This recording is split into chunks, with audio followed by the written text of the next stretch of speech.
Good day and welcome back to the other 167 channel.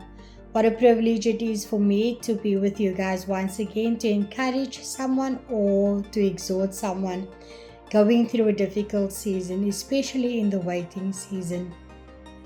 So my waiting season has caused a bit of isolation, but thank God that I'm waiting with Him and in Him. And I would like to give some context as to what I'm waiting on God for in this season. Firstly, I'm waiting on God for my mom's healing. And then secondly, a job for myself because I have been made redundant in April this year. Navigating through this has been a bit challenging, but thank God that He is in my boat and with Him by my side, I can conquer anything. Amen. So I'd like to share how I've been waiting in my waiting season.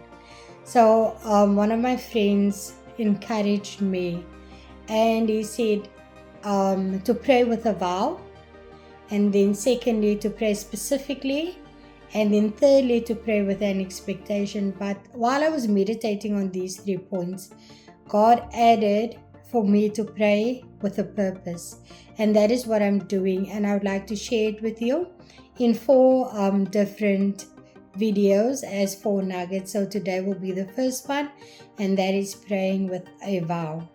So before I can even go on, I would like to share with you what a vow is. A vow is a solemn promise to the Lord for a desired outcome. And the definition in itself gave me the opportunity to deepen my relationship with God. Because biblically, God takes vows very seriously, and once made, we are obligated to fulfill this vow. Ecclesiastes 5 verse 4 to 7 says, "When you make a vow to God, do not delay to pay it, for He has no pleasure in fools. Pay what you have vowed." Number 5 says, "Better not to vow than to vow and not pay." Verse 6 says, "Do not let your mouth cause your flesh to sin, nor say before the messenger of God that it was an error." Why should God be angry at your excuse and destroy the work of your hands? Number 7 says, "For in the multitude of dreams and many words there is also vanity, but fear God." And in our vow, when we make our vow, failure to keep to that vow can be viewed as a sin as well, because Deuteronomy teaches me that it can be seen as a sin. Deuteronomy 23 verse 21 to 23 says, "When you make a vow to the Lord your God, you shall not delay to pay it, for the Lord your God will surely require it of you, and it would be sin to you." Number 22, "But if you abstain from vowing, it shall not be sin to you."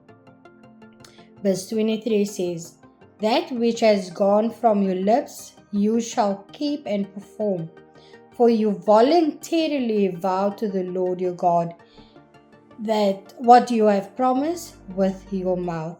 So for me it is very important, since I've made this vow, to keep it with God. And it also says that there is a difference between sowing a seed and making a vow. A vow gets God's attention in a way that sowing a seed doesn't. And vows are made when one is in danger or facing impossible situations, like I've mentioned before. God can do the impossible, and I'm trusting Him for the impossible. When the vow is made, God listens, and we should just honor the vow as we have made it to Him. Jesus made a vow to us too, and He didn't change His mind. He was willing to venture even to death on the cross because His love for us was greater than His fear. And we can only thank God for that, because He knew that we were going to be inconsistent Christians. He knew that we were going to fail Him in some type of way, but He didn't change His mind. He went ahead with it. He paid the price for each one of us. And I would also like to just advise that there is a difference between a promise and a vow. A vow, like I said, is a sacred commitment to God. That is one of the reasons why God also takes wedding vows so seriously. And a promise is between individuals, it's from one person to another. So, in by saying all of this, a vow has the capacity that is required to move the hand of God in any matter. Maybe for someone, the fact that I'm waiting on a job is not that big of a deal, but to me it is. So, in any matter, a vow has the capacity that is required to move the hand of God. So the prayer of my heart is, Lord, may we honor our vows to you with integrity, and may our commitment be guided by love, respect, and accountability to you alone. So I pray that you guys are blessed and you stay blessed and be a blessing. Amen.